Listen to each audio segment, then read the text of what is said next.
And thank you, Chairman Williams. And I appreciate your friendship and our ability to work together on behalf of America's small business. I am glad that we can hold this joint hearing of our two committees today to examine an issue that impacts every small business in America. 8 years ago, working alongside President Trump, Congress passed the most significant simplification of our tax code in decades, the Tax Cuts and Jobs Act of 2017, otherwise known as the TCJA. The TCJA provided relief to every American, simplifying and reducing personal income tax and expanding important deductions used by small businesses across the country. These changes have allowed small businesses to thrive and contributed to the incredible growth we saw under President Trump's first term, which led to strong real wage growth for workers, the lowest unemployment rate in 50 years, and annual GDP growth that reached 3%. These tax provisions have also allowed small business owners, including our witnesses today, to grow their businesses and reinvest in their communities and their employees.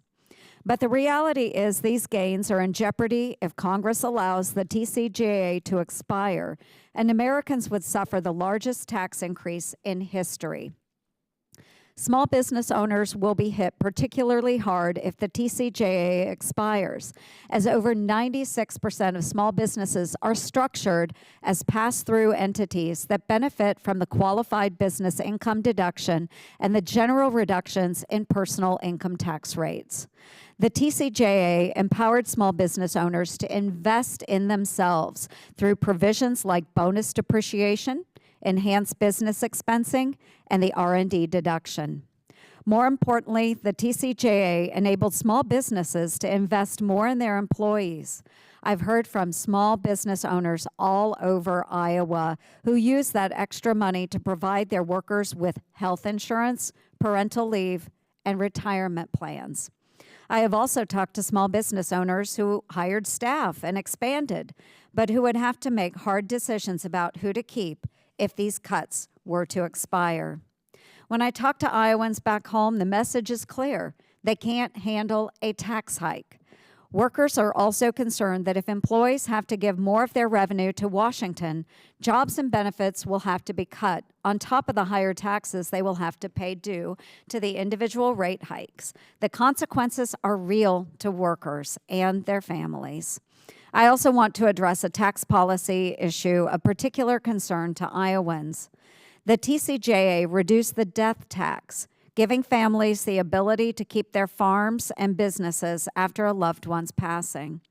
This change was particularly important in my state, preventing families from being forced to sell off farms or businesses that have been in theirs for generations. The bottom line is that America's small businesses need the TCJA along with the certainty it provides.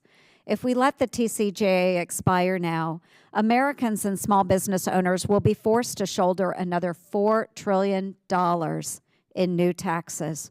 When small businesses grow, the American economy grows.